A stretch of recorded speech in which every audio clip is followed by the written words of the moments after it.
Welcome to Journey Through the Gate, Paranormal Portal Podcast, as we delve into the many questions and wonders brought on by the supernatural experience.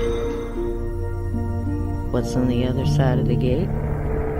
Let's find out together.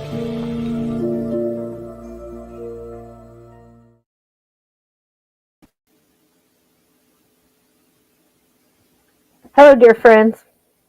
Am I 5'5" out there? I hope so. I'll probably disappear big time tonight because I'm wearing green. Wasn't thinking. I apologize. Are we at a 5'5"? Hello, all you dear people. Salvador. Hello, darling.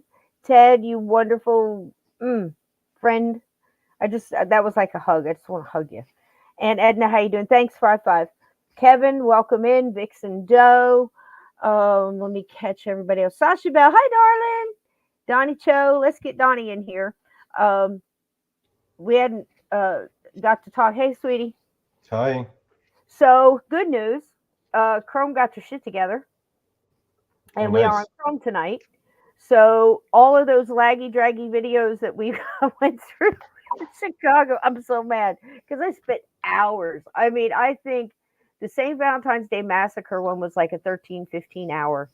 And I'm not joking. It's not like I'm saying, exaggerating it, from like 9 o'clock in the morning on my day off, just sitting in the studio working on the thing. Anybody who's made videos can attest to this. The overlaying, the lettering, the font picking, the timing. And then to have Foxfire just like lag it, and drag it. I was like, oh, God, it was torture. But it's done. We got through it. You guys stuck with us, and I appreciate that so much. We got through it, didn't we, Donny? Oh, we sure did. Yep. I think it went pretty smooth. How are you today? Doing okay. Doing okay. Pretty normal day. Yeah. Been a while. Long time no see. It's been a while. Like yes. Yeah. Like 24 hours. So, today was kind of a dark day, and it's just one of those where, I'm looking around and, expecting to see him and he's not there, that stuff you go through. But I have to share this. So when we did Mr. Dickens's spot, it was really cool that way little things happened. And, I'm telling you this and I'm sharing this stuff so you guys can see it in your own lives, because you've got to be able to, in this darkness and all this crap that's going on in the world. Oh my gosh, we're baking cupcakes already. Get them. Broke into the wrong podcast, you jerk. My sandbox is filled with your cupcake crumbs, you horrible, horrible people. So just get on out of here. My mods are going to smash you and bop you over the head with their little blue wrenches and bake you some shut the fuck up cakes. And go ahead, take a dozen. And there's plenty to go around, right, mods? So thank you to all the mods. Thank you to all the wonderful, gatekeepers and mods and people that reach out and welcome. There we go. We just baked you some shut the fuck up cakes because we are not having it up in here. Not in this podcast. So thank you again, mods.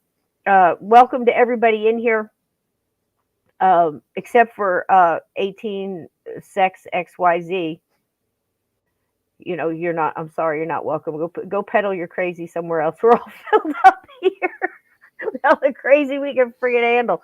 So anyway, I tell you these things because you need to be able to see where the light is.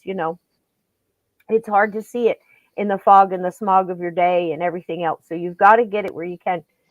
So we were talking about him tonight, and I had, when we did his funeral, I had a big old wrought iron candle holder, something like you'd see in a fancy dungeon thing. It was really tall. and a battery operated candle that's on a timer.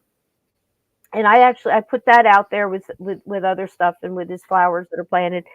And I figured it's going to last as long as it lasts because, it's going to rain and it's going to stop, right? So go get him, Salvador.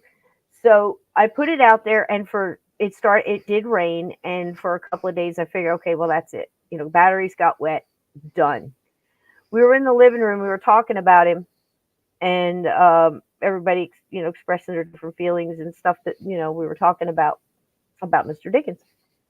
And I go in the bathroom to get ready to come onto the show, and out the window, his candle lit. It was all lit up, as bright as can be, not a dull little flicker, really bright. And it was just, has no reason to do that. I mean, it's been raining here for days. It's wet and nasty out there now. But I think he found a way to tell us all, keep those lights on, keep your candles burning. And it only lasted for a few minutes. And I'd say all of maybe 5 or 6, and then it just started to go dim again. So I'm taking that as a sign to keep our lights burning in all this darkness. Okay. Yep. Exactly, Ted. Yep. So, but I mean, that was no coincidence. I mean, for it to get that bright, like brand new batteries were in it, and then to stay the whole time I was in the bathroom until I went back to the window, and it just started to go just a little bit like down. I was like, love you, baby. You bet I do. And I will keep that light burning. So we're going to keep that light burning tonight. That's what Cabin 22 is kind of all about. It definitely delves in the darkness, and it also deals in the light. It's kind of a yin yang story, Donnie.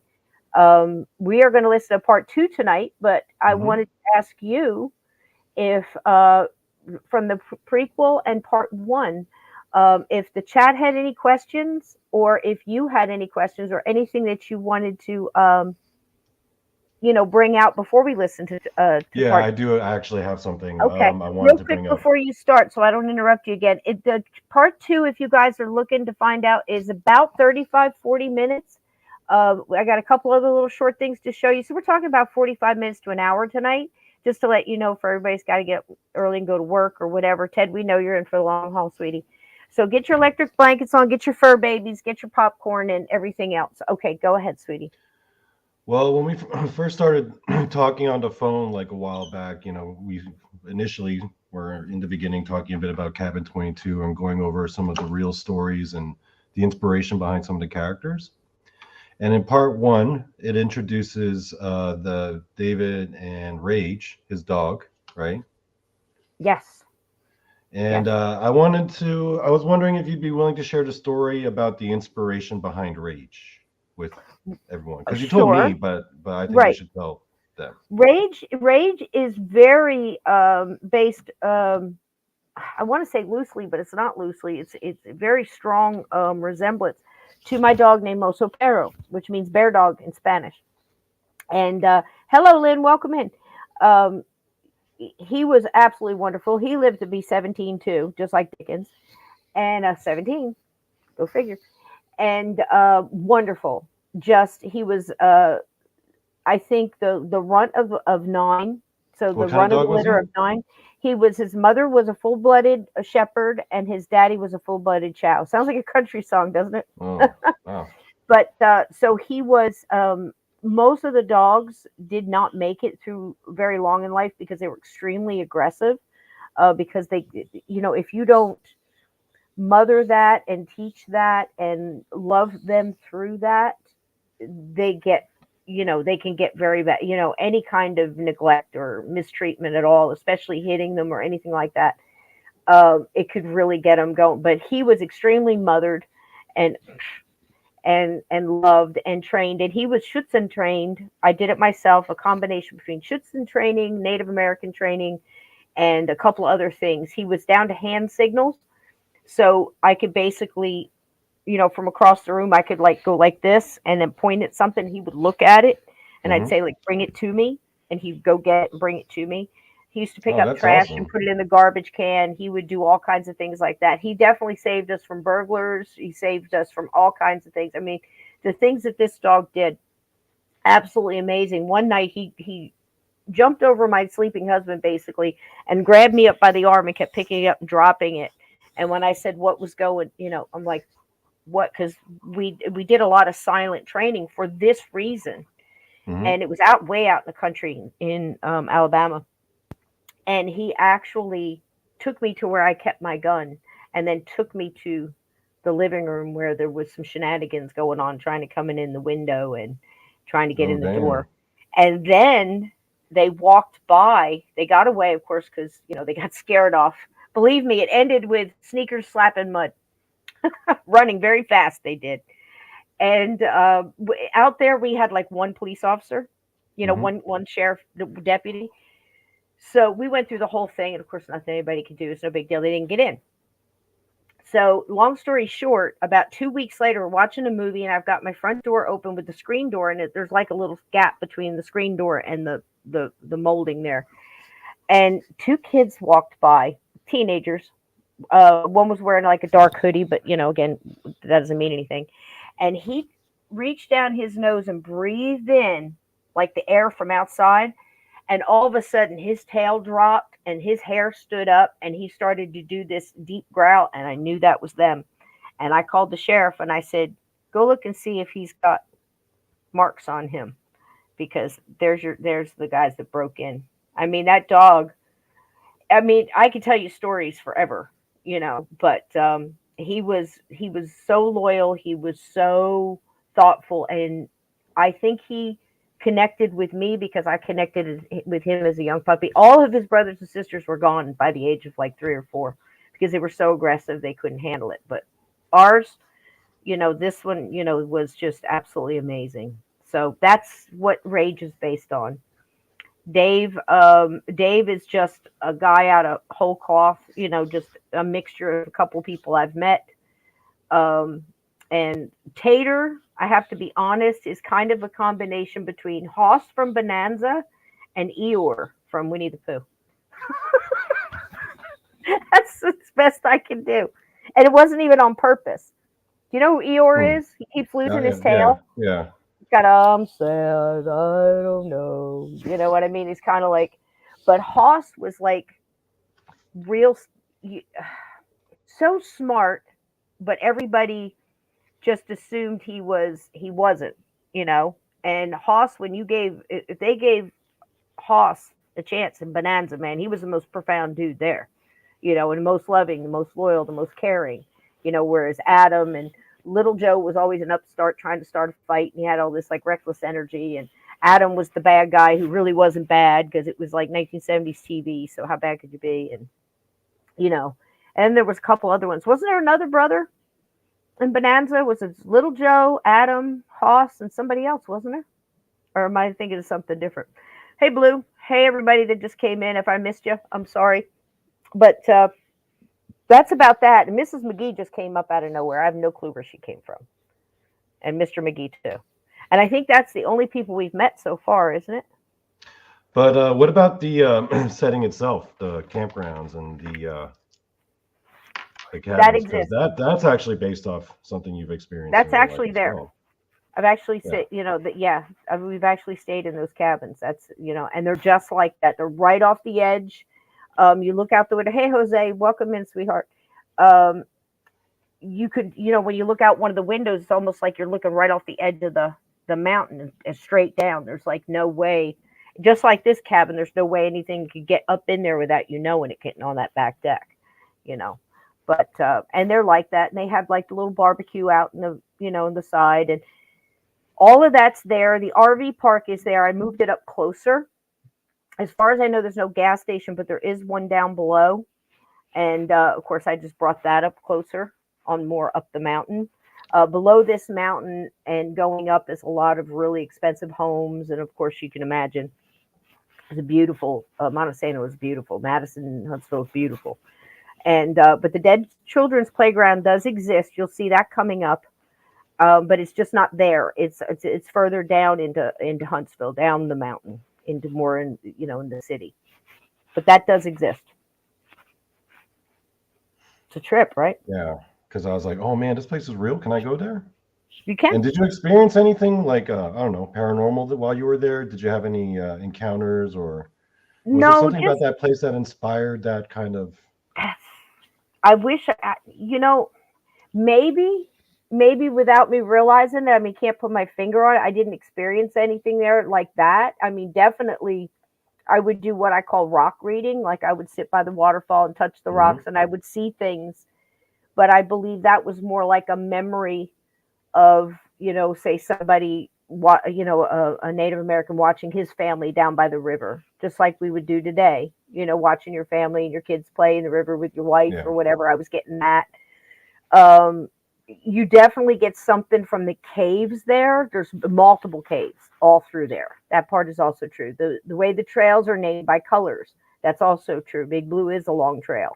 The way they overlap on each other, like you can get on one and you can see people walk into another. The dangers of it is real. Like the shifts of rock, and you do see signs say falling rock, and being able to fall into a crevice is big time. I don't know of anybody that ever went missing up there or anything like that, but of course we've got those stories all around. So I Yeah, I'm sure there's combined a lot some. of cryptid encounters there, especially with all the cave systems, and I'm sure they've got their fair share of people going missing. Yep, exactly, Blue. And that's where I saw my Bigfoot guy was there, not on that mountain, but not far from it. Yep, more closer to where, if you know the area at all, more closer to where Scottsboro would be. Tony Harvest. It was in that area, but not very far from where we're talking about tonight.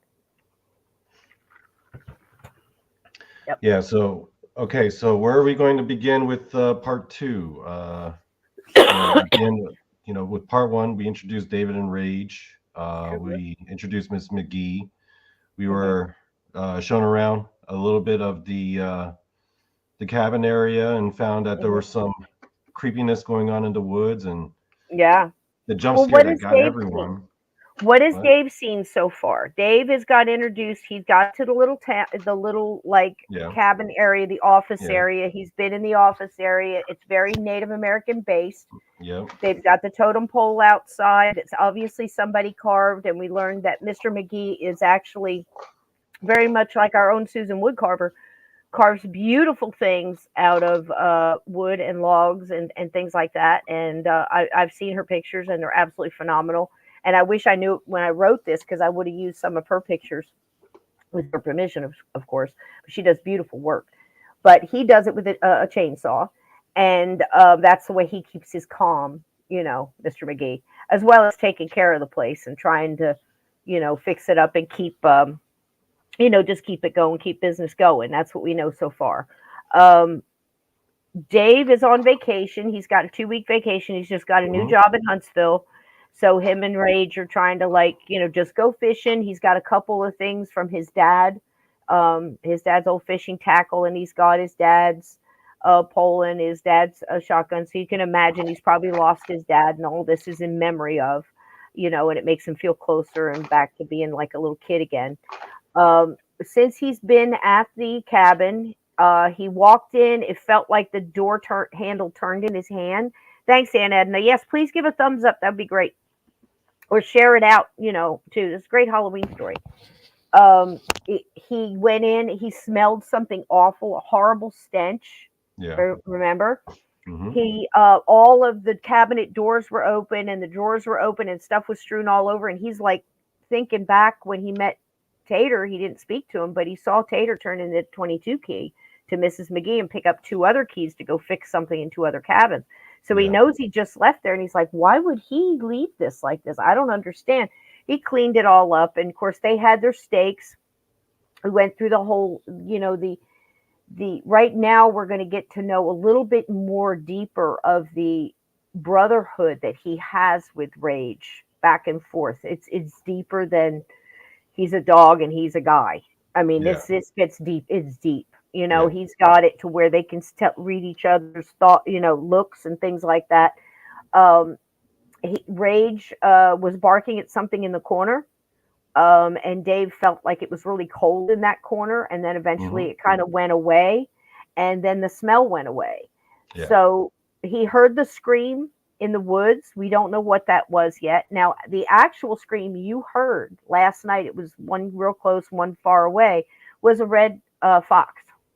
And I have them in my yard. And it sounded like a woman screaming in the street the other night. It's if you've never heard it, it sounds like a woman scream. So that was actual.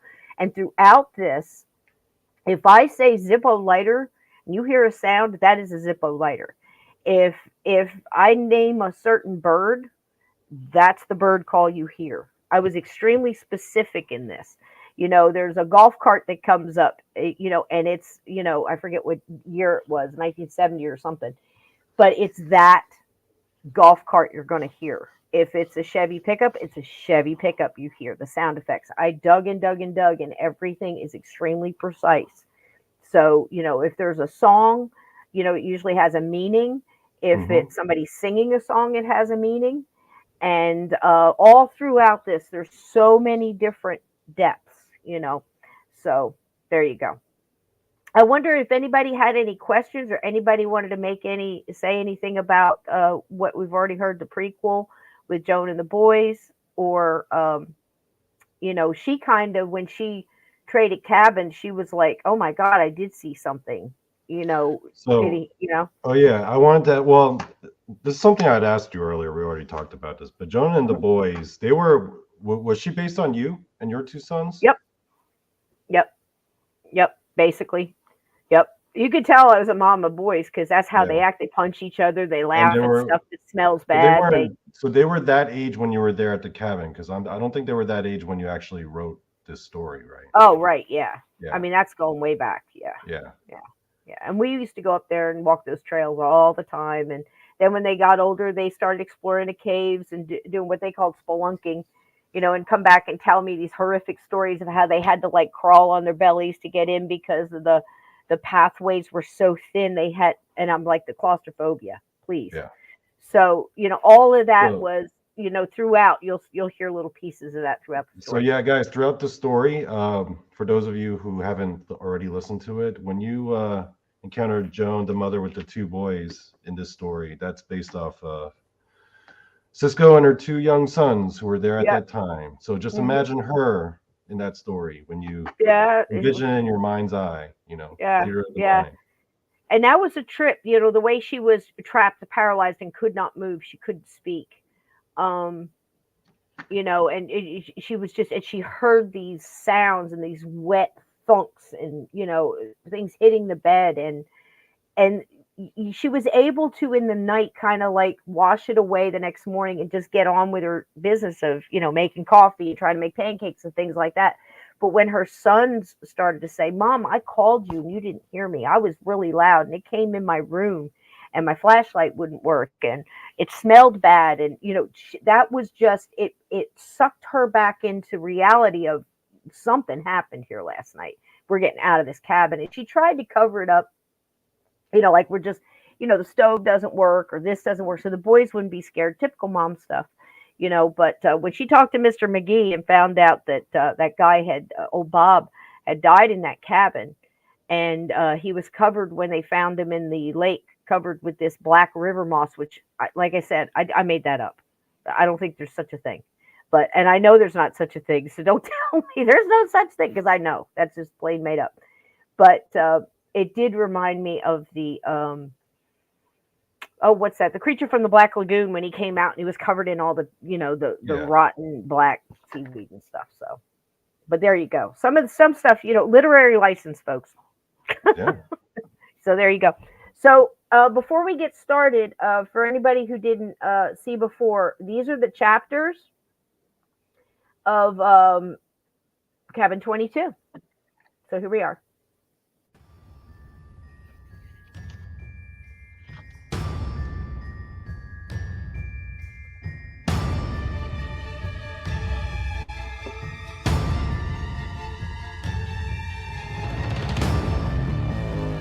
I just love the art. Little crispy. Rage!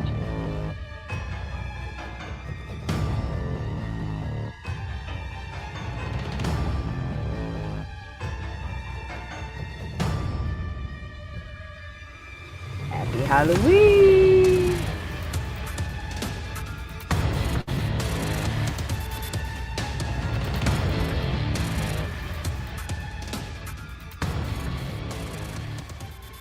Well, there we go. So those are our chapters, and tonight we are doing Ghosts of Past and Present is the chapter we're listening to tonight. And for our treat tonight, last night we did the bacon caramel popcorn, which I will show you guys again. This is the libation that I came up with in homage to Mrs. McGee and all of her wonderful apple pies that she bakes. That's her favorite pie to bake. Um, as you picked up in the story, she runs like a little bakery out of her little shop, and she also makes breakfast very early, like sausage, biscuits, and things like that for campers who want to come in. They're very early risers, and she's a fantastic baker and a knitter or crocheter. I think she was knitting, and so this is kind of for her and for you guys. And I'm telling you, it's a tasty drink. It's got a powerful punch though. So there you go. Hey, Big Cole, welcome in, Big baby. Cole. So here's this recipe.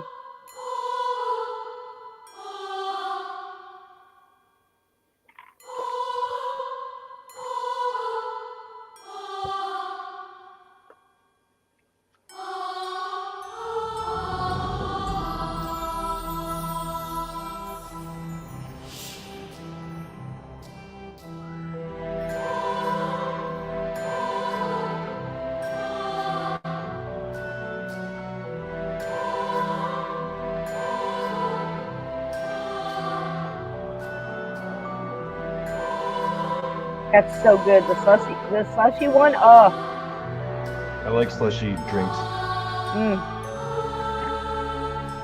Ate your grandma's apple pie.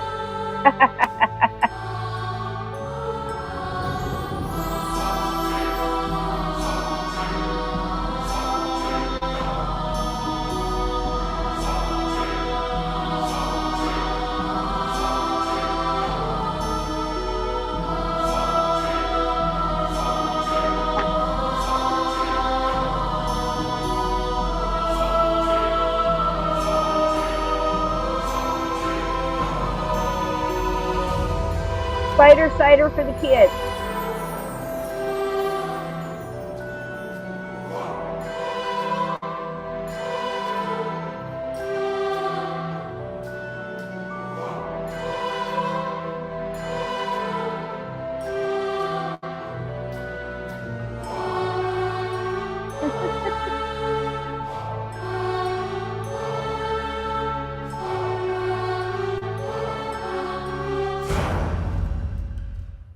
Boom. There you go. And I'll tell you what, it's probably tasty hot too. You warm it up like a hot toddy. There you go, Ted. Little vanilla vodka, little fireball. It is best. I have made it with apple juice, but it is best with apple cider, hands down. And when you do the rim, you do the glass in a little bit of honey, and then you do a mixture of brown sugar or sugar in the raw and cinnamon, and you put that on the rim and an apple slice and a cinnamon stick. And like I said, you can make that for the kids, but just do it with the apple cider and the other ingredients. Mix it up, and you can do a spider cider for them and make a little spider out of the licorice whips, the black licorice whips, and the little black Yeah, I like gummy vanilla candies. vodka. Yeah. But there you go, vanilla vodka, yum. Crazy the stuff that they have now. So you guys ready for part 2? Yeah, hot toddies, Ted. That and electric blanket and a couple fur babies. What else do you need? That's when life is good, when you can just enjoy the fruits of your labor. You got a warm bed and a roof over your head and a full belly, and everybody you love has got a full belly. You're winning, baby. You're winning. I don't mean to go into too far ahead, but we're getting part 2, if memory serves me correct. We're getting some new characters. Right? We're getting Jeb and all. We're getting a couple of them. They're coming. Okay, They're guys. going to come fast and furious now. pay close attention to the voice acting in this, because when I listened to this for the first time, I was like, holy crap, Cisco needs to be a professional voice actor, because God bless you, man. there's going to be all these new characters and then she's going to be switching it up and you're going to be like, oh man. The hardest Yeah, thing was doing I was this in blown real away. time when I had like 5 or 6 people in a group talking, and the way I had to do it, which is why it's so hard to get it back. And I explained this to Lynn, and she's also a writer and dealing with, getting her books in order and stuff. But I did it in one font for the narration, and then every time somebody spoke, they were a different font in a different color, because for some reason in my creative mind, I was able to just instantly click into that color and that font and find that character. And some of them you would have like a couple of sentences from one character, then the next, and then he retorts back, and then this one over here chimes in, and this one over. So there'd be all this like rainbow splatter stuff all over, but I could do it in real time. Most of this I did in one take, most of it. The hardest ones were finding like the sound effects to fit right in, and not give you a sound effect every time, but surprise you with them. So like I think one of the hardest ones to find was like the wooden drawer that opens and closes, or the Yeah. wooden door that sounded like a wooden door instead of something else. You know what I mean? I So remember the first thing I told you after I listened to this part, I was like, man, you should have gotten a job with The Simpsons, like voicing different characters. they make lots of money, baby. Let me tell Yeah. you. And I think I got that from doing so much with the kids when they were little. We had a very active, homeschooling and teaching them history and things like that. I got very into it, and I would do the different voices and stuff like that that's probably where it comes from, you Hmm. know. And I love it when somebody says this is the best compliment you could ever get. Cisco's descriptions in the story takes me there. I picture it in my mind's eye and boom, I'm there. Thank you, Aunt Edna. That's what I was going for, because I'll tell you, if I pick up a book, that's why I liked King, because King could take me right there real quick. Within the first paragraph or two, I was in it. If you don't melt into a book and you're not there and they can't take you there, and you see the descriptions and leave just enough to your imagination to let you fill in the blanks, make it real for you, then it's not. That was my number one ambition here, for you guys to be able to be taken away. Thank you, sweetheart. Thank you so much. So here we go. Without further ado, and I can't thank you, Chrome, for getting your shit together. I swear to God. I I'm sorry for all the bad things I said about you, but thank you for let me play my videos without them dragging, because that was, oh gosh, that was torture. So here we go, guys, and thank goodness. Fingers crossed. Here we go, Donnie. All right.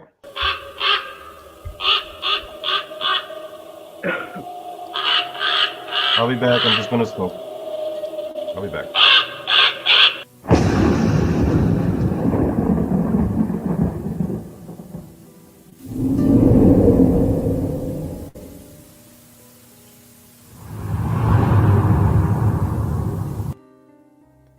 The Strange Case of Cabin 22,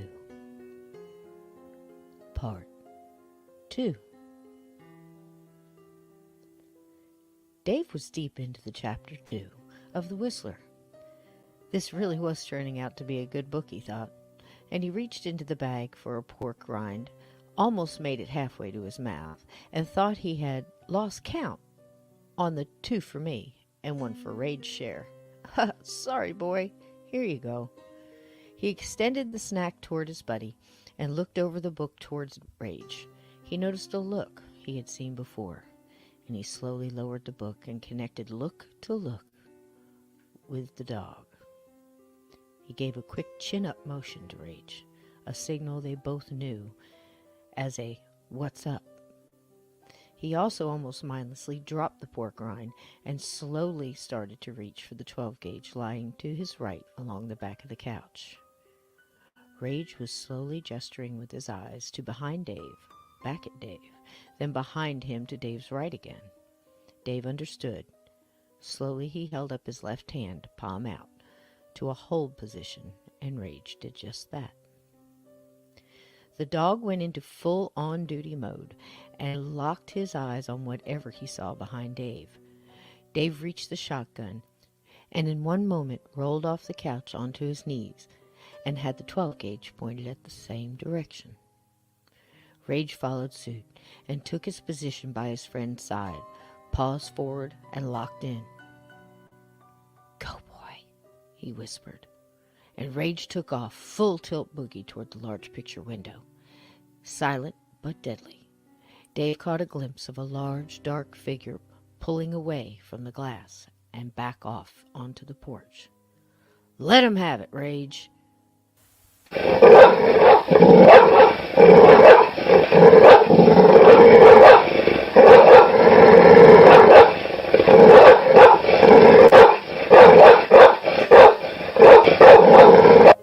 The dog burst into a barking, growling warning that probably meant, "That's right, you son of a bitch, run!"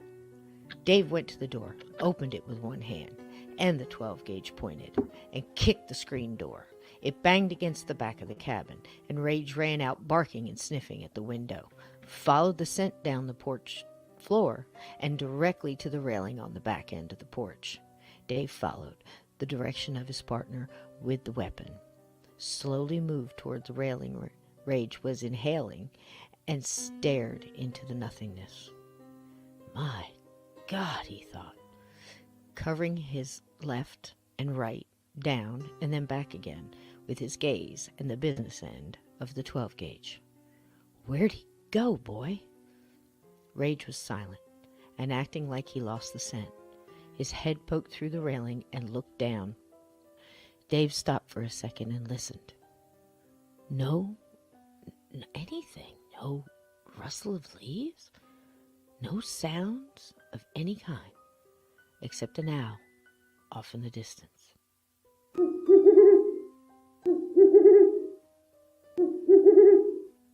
Dave looked down as far as the moonlight would offer and saw nothing. Easing the weapon to his side, he pet his friend's head, and they both just stood there in silence a moment. He had seen something big, something dark in that window. He glanced back now, doing his best to calculate the size. It had filled in the better part of the center of that huge picture window, he thought, and almost clear to its top. 6'4", 6'5", maybe, and wide. But the drop-off this porch was pretty damn steep and loaded with nature's security alarm, dried leaves. He moved to the side and looked down. Even here, there was nowhere to silently climb up. "Hold, boy." And Rage sat, on duty for sure now. Dave quick went inside, grabbed up the mag light he had brought, and put it in his back pocket, and grabbed the large Coleman spotlight he had. He joined Rage, and together they watched the light as it illuminated the trees and surrounding area. Nothing, not a damn thing. Just the darn owl off in the distance again.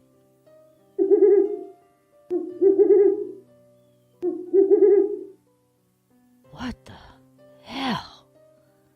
"Okay, boy, inside." They both went in, and Rage went back to the inside window, sniffing. Seemed like he was trying his best to figure out this too. "Stay here, boy. I got this next part. Gonna go look around." He in no way wanted Rage to run after this, whatever it was, and spend the night chasing after them both. He slowly walked around the perimeter of the little cabin outside.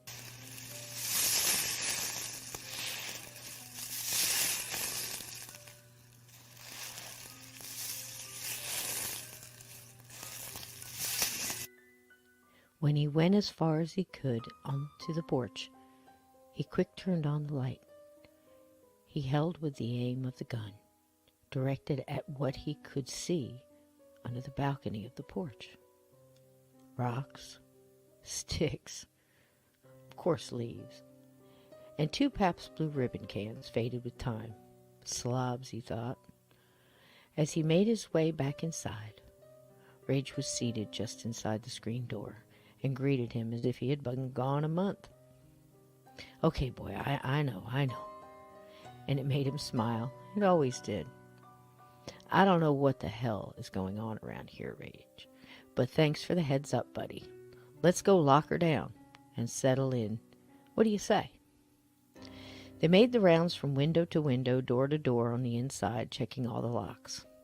Satisfied, he laid the 12-gauge on the couch and pushed the couch against the far wall, moved a little table from the corner, and shoved the couch there.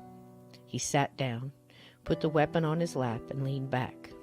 Better now, his back to the wall.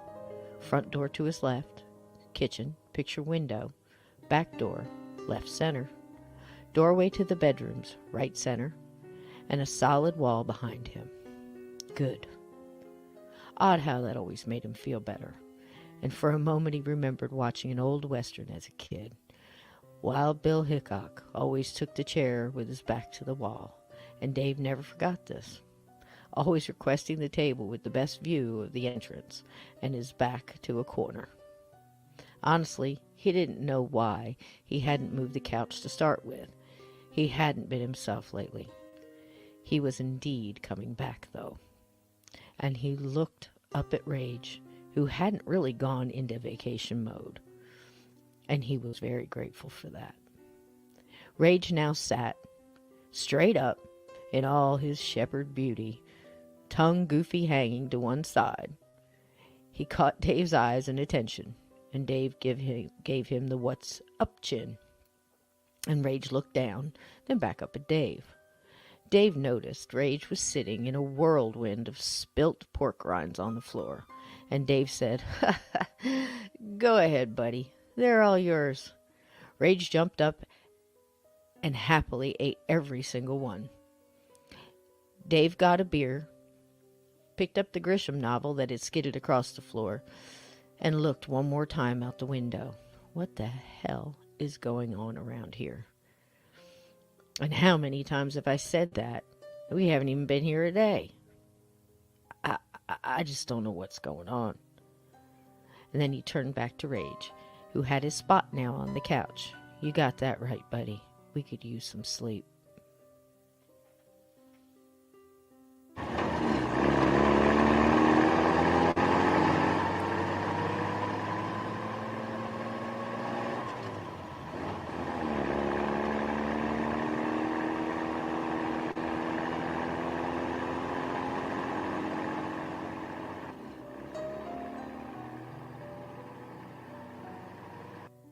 Jeb Perkins cut the lights off on his old Chevy pickup when he turned down the dirt road. He could drive this road blind, and if blind running drunk counted, he had. He'd take the next quarter mile by moonlight and memory, keeping prying eyes off him what he'd been up to.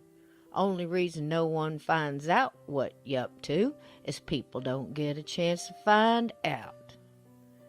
Jeb's daddy used to tell him as a boy, and more than Jeb liked, his dead father's voice lived inside his head every day. Only way 3 people can keep a secret is that 2 of them are dead. You hear me, boy? These words were often echoed by a slap in the face, or Jeb getting knocked to the floor with his dad's size 13 work boot, and once, just for flavor and style, a punch to the gut that made Jeb sore enough to hide out in these caves for 2 days, coming out only to scrounge up some grub. You don't let nobody in your business, and you sure as hell don't let nobody in mine. He remembered, as if it was yesterday, and was proud in his 47th year that he had kept his dad's secret, and he kept his too. He had told his friend Skeet that the old man was hard, and he was an old cuss, but he's just trying to steer him right in an even harder world. Jeb was sure Skeet had bought this bullshit. He wasn't so sure about himself. He reached the little hill and just cut the engine and let the old Chevy roll to her stop, and the darkness hugged them both. The canopy off the dirt road was thick here. the underbrush and briar better. Jeb stepped out the truck, stood a second, and took out a hand-rolled bugle cigarette. One of 5 he allowed himself a day. He took a deep drag in like it was more than just tobacco, and felt the low-grade contents grab at his throat. Don't you wince, boy. Wincing is for sissy kids and losers. Which one are you? He shook off his father's echoes from the past, pulled a camo net out of the back of the pickup, and covered the truck. When he finished, he grabbed the 2 burlap bags of Farmer Bartlett's best corn out of the back of the truck and disappeared into the thicket of the hidden trail. Rage was snoring, laying on Dave's leg. Dave's leg was most assuredly asleep, and he wished he was too. He glanced at his watch, one of the few people who still wore one, and it was pushing 2 a.m.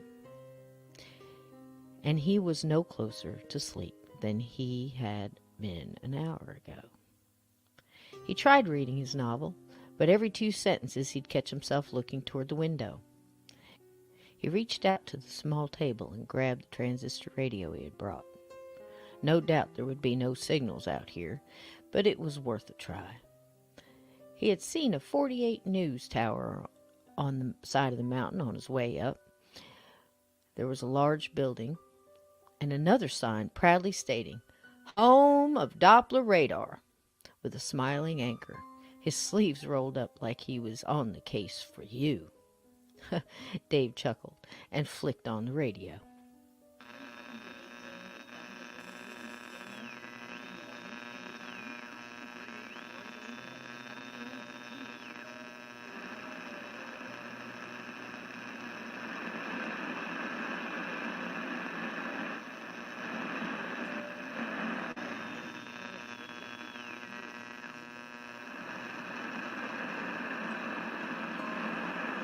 Can't have me. Nope.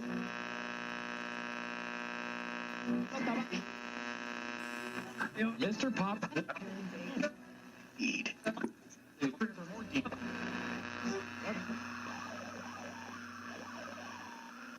He turned the signal dial, and a man came through the speakers in mid-speech. I say to you, the Lord don't want your money. The Lord don't want your promises. He wants your heart, your soul, and your devotion. This last part broke into drawn-out syllables. Devotion. Dave turned the channel as raged open one eye. I know, boy. Me either. And smiled. Hank Williams was just finishing Your Cheatin' Heart, and Dave didn't stick around to see what was next.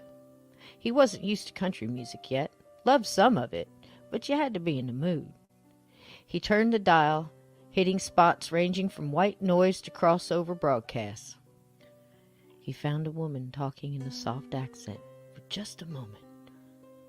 She laid her hand on a gun, tears streaming down her face. Wow, a play of some kind? Maybe. And the white noise took over. He did his best to dial it back in. Just then, over the white noise, a distinctively different voice came through. A southern male voice, low and guttural, and clear, came over the white noise. They killed me. Give it back. Why? Why?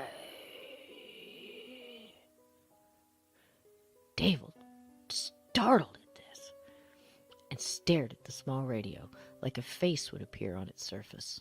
None did. Rage lifted his head to look at Dave. He waited, tried tuning the dial again. It must be part of the play. Neither he nor Rage believed that, and Dave turned it off. He laid his head back to ponder all that had happened in this little cabin in such a short amount of time they had been there. He drifted off to sleep, thinking over the day's events. One sack on his back one dragging slightly to his left, a penlight in his mouth. Jeb struggled forward. The cave entrance was tight here, but he knew a few more feet and it would open wider, and he could stretch the ache in his back. There were other entrances to tunnels in here, too. Back when he was a boy, he could fit in some of them, and ran in them all day long, hiding things here and there, little treasures he had collected no one knew about. Caves were his, the tunnels were his, and it opened up to him like a wondrous world. One, when he was younger, was so tight he'd had to crawl on his belly like a snake. Oh, but it was worth it, 'cause it opened into a huge spot, even had a bit of a natural lake in there. Bats and other animals would gather there, and that was okay. It was all his then, and that tunnel had a break in it that ran clear through the other side of this mountain and came out behind some wild muscadine bushes, all hidden like by what was now called that dead children's playground off by the RV park and the garage he worked at. That place made him shudder, and he did so now. These tunnels were like a friend to Jeb, and he knew them well. He came to a turn, and he could stand up now. Off in the distance he could see a light shining dimly from his destination.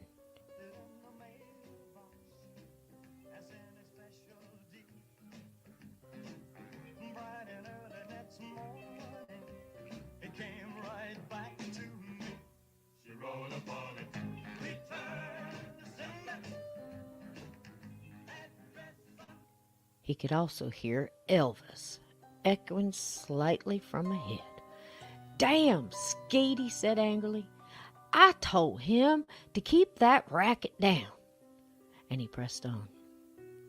He emerged to find Skeet, sitting on the old green couch he had made with orange crates and stolen lawn chair cushions. The colors of the flowers now faded, but odd in such a dank and dismal cave. Skeet was loading what he called his Widowmaker, a steel slingshot he had made down at the garage, and he had a bag of what Jeb was sure was steel ball bearings in front of him, sitting on an overturned crate covered with a rusty sheet metal. "Well, hey there, boy, thought you'd never make it up here tonight," he greeted Jeb, and Jeb dropped the 2 bags of corn in a steel drum and banged the lid on with a mallet that had sat by its side.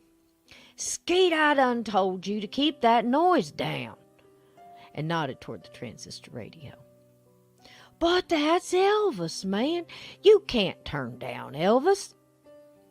"Damn it, Skeet, you'll bring the law down on us for sure. Now turn it down." "Sure, you old worrywart. Ain't no one finding us up in here.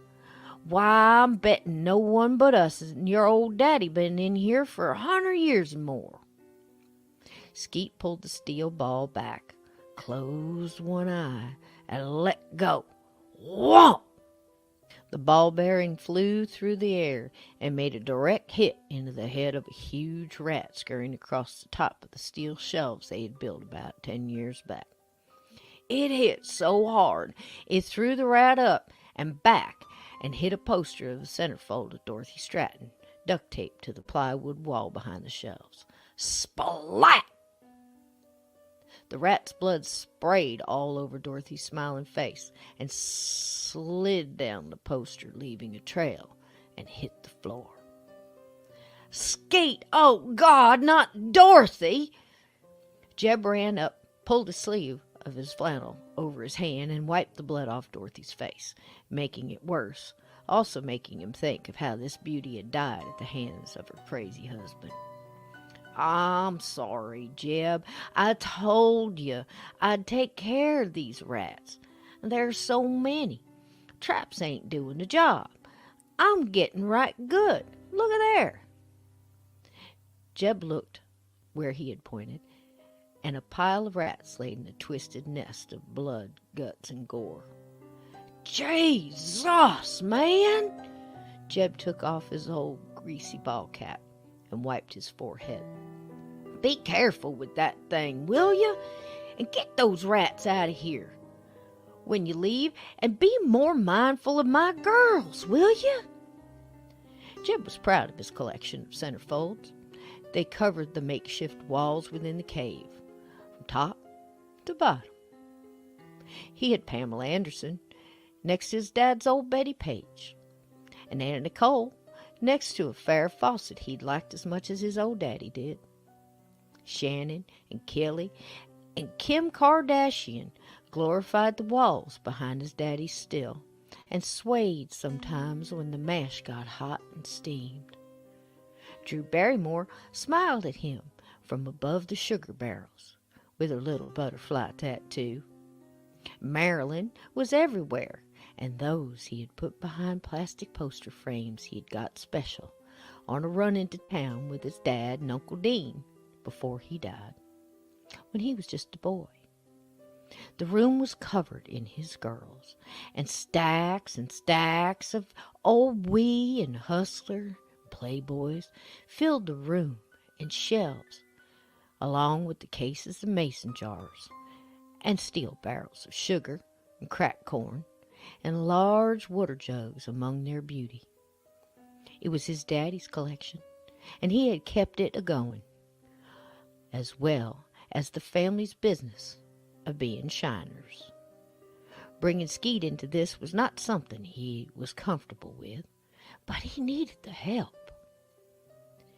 "You checked those car batteries up the tunnel like I told you?" I did. Changed all 3 out. Hooked up the charged ones like you said." A makeshift exhaust system lined the far-off tunnel, heading away from the entrance. Small box fans and car batteries carried the smoke off and away to another exit on the far side of this cave. It worked fine to keep things flowing and the smoke out, but it still got damn hot in here when things got a-brewing. "I brought in the sugar, too. It's there in the drum." And Skeet nodded toward the stash. "She yielding good?" Jeb reached down and picked up a mason jar filled with his dad's recipe, shook it and held it up, and watched the beads form on its top. "Hell yes, just like she should," he smiled. "I got to get this out to our buyer tomorrow. Truck all packed?" "Packed and ready. Just the last few cases to go." "Truck's out in a spot, covered up like you taught me." "All righty then. I'm counting on you. Payday's Friday, and this'll be a good one." Jeb set the jar back down in its wooden case and checked the still. It was a mix of the original his dad built and parts he had to fix himself. Welding was a favorite part of being a mechanic down at the garage, and he was good at it. He ran a finger down the copper tubing and thought about the years this old girl had fed him and his family. All of them gone now. "Just me and you left, Sally," his dad's name for the still. Out of all his girls, she was his favorite of all. "Okay, Skeet, you get those rats out of here. Keep your eye on Sally, and I'll be back in the morning. Before I open that garage, I gotta go finish that John Deere for Hampton, and he's gonna give us a cut on the corn for the next batch."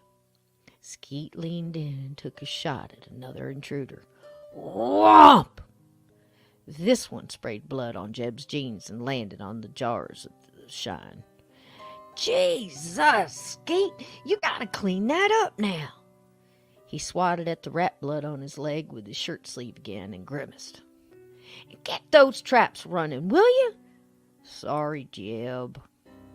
Skeet grabbed up some rags and started toward the jars.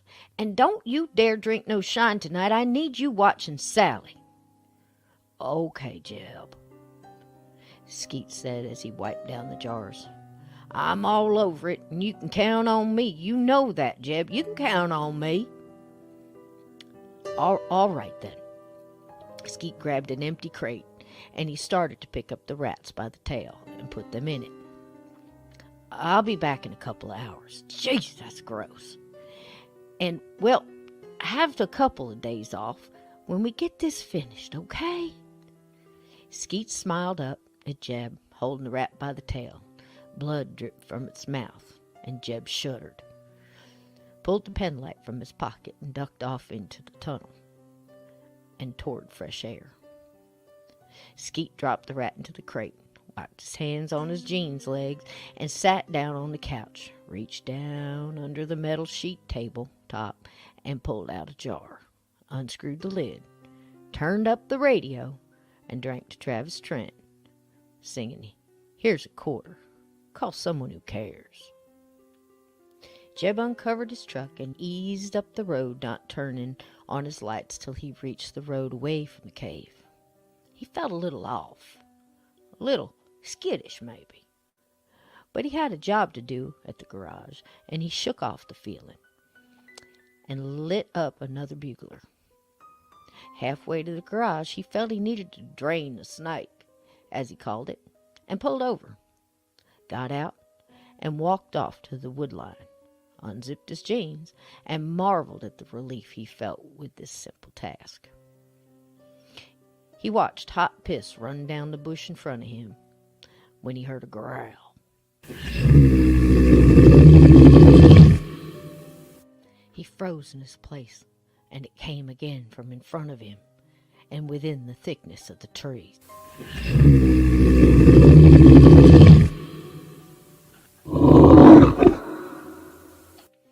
A low, rumbling growl now, and Jeb looked toward it, squinting to see in the shadows. A bear? What, a wolf, maybe? He hadn't seen one ever out here, but he had heard tell.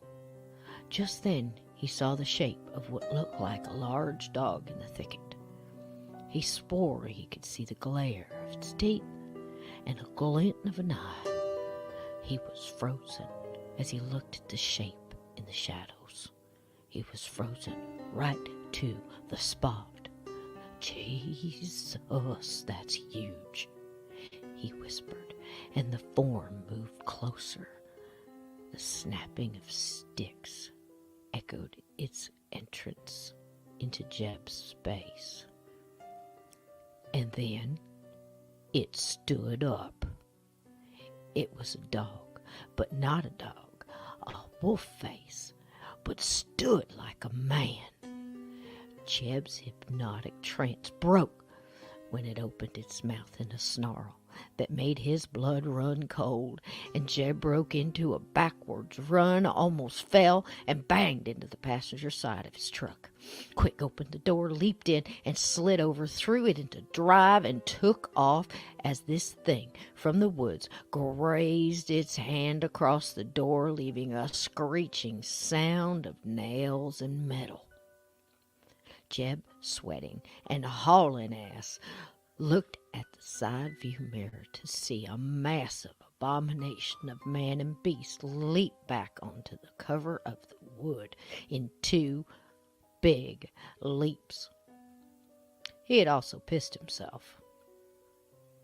As Dave and Rage finally slept, a few cabins down, George awoke to his wife Greta next to him, thrashing around as if in mid-nightmare. She was talking in her sleep, and it was sounding like nonsense to him, but he had learned to listen to her when she did this. They had been married 35 years, and Greta often had prophetic dreams, sometimes even telling him of things to come, warnings and such. Once she told him where he had packed the life insurance papers, and they were there, right where she said in her sleep, and Greta had not been anywhere near his office when he packed it up and retired. But there they were. The next day, Greta had no memory of ever saying a thing. George sat up on one elbow and leaned in, trying hard to hear what she was saying now. Greta spoke with a whisper. "Roogaroo, roogaroo, roogaroo."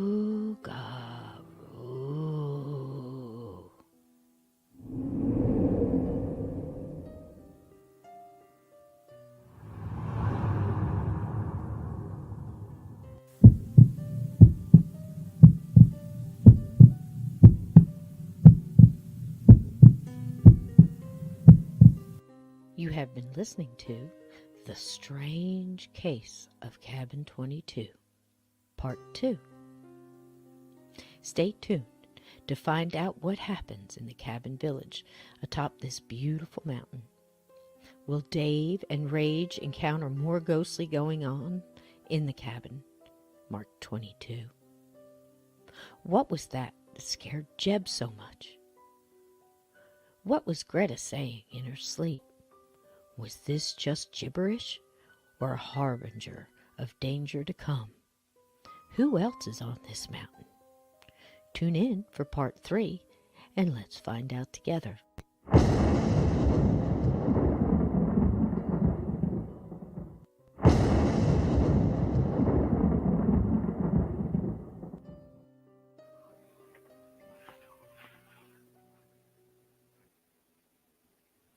Well, there you go. There you go. That was a Wampin chapter. So we got to meet Jeb, Yep. and we got Jebediah Perkins, and we got to meet Skeet Davis, Yep. Skeeter Davis, and 2 new characters, George and his wife Greta. hmm And she's having prophetic dreams, and now she's saying Rougarou. And Rougarou is basically your New Orleans name for, I think it's possibly different, but because there's a little bit more legend on that one, but that's your dog, New Orleans dog man. hmm And so she's saying Rougarou, and like there's something coming. So Jeb has pissed himself, and he's driving in the truck, and it got a hold of his truck. And that was, of course, Brian Bowden's story. I got permission to use that. It's a little different, but similar. And so And that he's was told that. that. He's Yeah. told that story here on this podcast before. Yep. So if you But want to hear definitely- him, yeah. Yeah, definitely. I had to get permission, and I called him up and was talking to him because, you know, I talked to him and a couple other people with Bigfoot and the Dogman and things like that, like what would actually happen, you know, in certain situations. And, you know, I had to do a lot of study in moonshining and a lot in the cave areas around there to try to get it as close to possible. Like anything that I had going on in there, is it possible? You heard that they actually go down and it gets steep and then it opens up inside. And obviously, Jeb's dad, Ezra Perkins, who you keep hearing him in his memory because he was such an abusive dad and really pounded in to Jeb the kind of person he wanted him to be, and all his little rules and his little, you know, life lessons to live by kind of thing. He was abusive. He used to kick him and beat him and things like that. So that's why Jeb got to know those caves so well as a young boy. And he saw some things out in the woods, and you'll hear about that later. But that's pretty much it. So we've got, you know, the McGees and Dave. Now, Dave walked around that whole cabin and can't figure out how anything could have gotten on that porch to be looking in the window. And obviously Rage saw it too.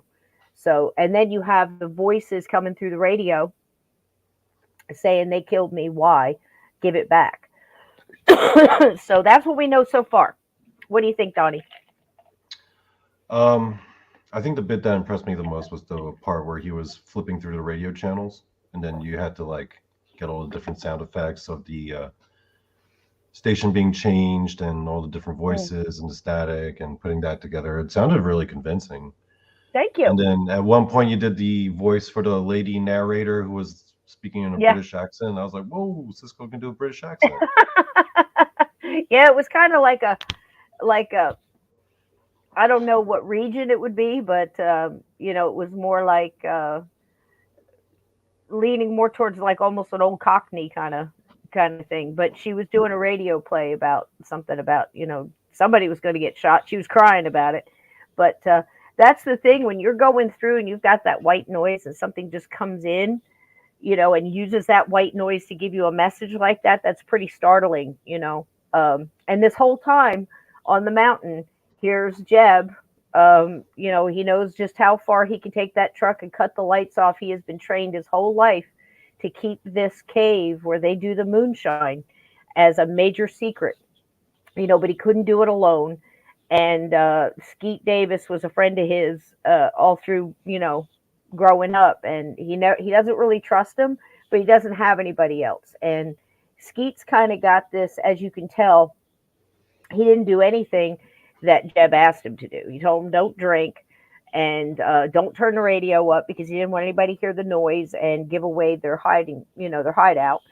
And he's definitely started drinking and definitely turned up the radio. And it was Travis Trent said, "Here's a quarter, call somebody who cares." So that's kind of Skeet's kind of thought out to, he's obviously not the friend that Jeb even hopes he could be.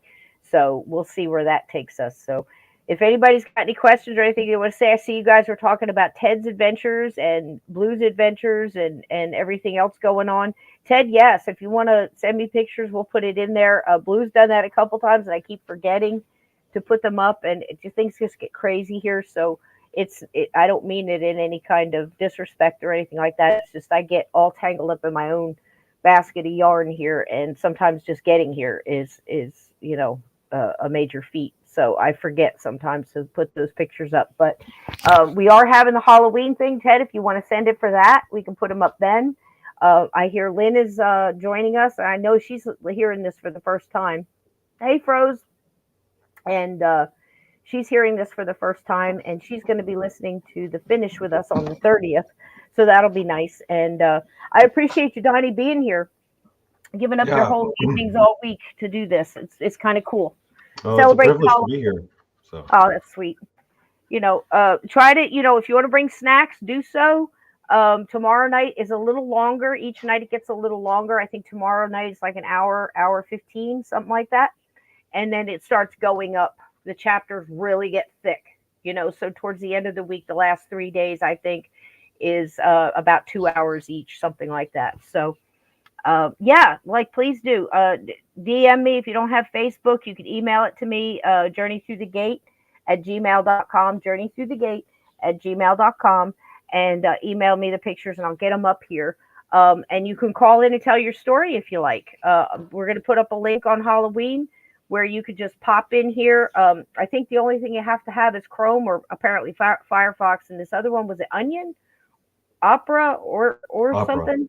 Opera. I was talking about Opera last time. Yeah, so if you have Chrome or whatever, you can use your phone, you can use a laptop, you can use a, PC, whatever you want to do. And don't be shy, people. Yeah, call in and give us a ghost story, or tell us a tale or a tradition, or one time when you trick-or-treated, what happened. I can remember one time, I was remembering it today, and I'll share it with you, and then we'll go. I think it was one of the last times we trick-or-treated. I think I was right before high school, so it must have been like 6th, 7th grade, something like that. And me and my 5 friends went as, one person went as a big piece of cheese, so there's your cheese. And then the next person went as a mouse, next person went as a cat, next person a dog, and the next person a dog catcher. And we all went like that down the street. And that was the last time I can remember being out at that time as like a kid, where you're far, far, far away from your house. You're walking by yourself, we would run down the street all in a line. So it looked really cool. So it was like the cheese is running from the mouse and the mouse is running from the cat. It was kind of cool. But that was when you could, see the bats going around the street lamps, and the leaves, crispy leaves, like blowing across the road, and the sound that made when they, kind of crossed the road with the wind. And, it was just neat, being able to trick or treat and stuff like that. I don't know if kids can still do that with the same freedom that we had. So it's important to remember those memories and tell your kids about it, and your grandkids and stuff, because we had it pretty cool. And I can remember my mom telling me that they did the same thing. So there you go. Halloween, however you just, you decide to spend it. We kind of do Halloween year round here. And we kind of like it that way. Jack-o'-lanterns are kind of year round here, but there's a spooky story for you. And it's just getting started, folks, and it goes pretty deep. So I appreciate you being here with me, Donny, and spending this time with us. I appreciate each and every one of you being here. Share this out if you can. Share it out, on whatever social media, or, on your YouTube if you have one. If not, if you can't do that, give it a thumbs up and a like, and comment on the thing. after it's loaded, and that really helps with the YouTube algorithms. And I appreciate you guys so much. Thank you, mods, for being there. Thank you for wheeling those blue wrenches and baking those cupcakes. We appreciate that too. Donnie, what do you got before we go out? What do you want to share? Yeah, just In college, you fixing cold.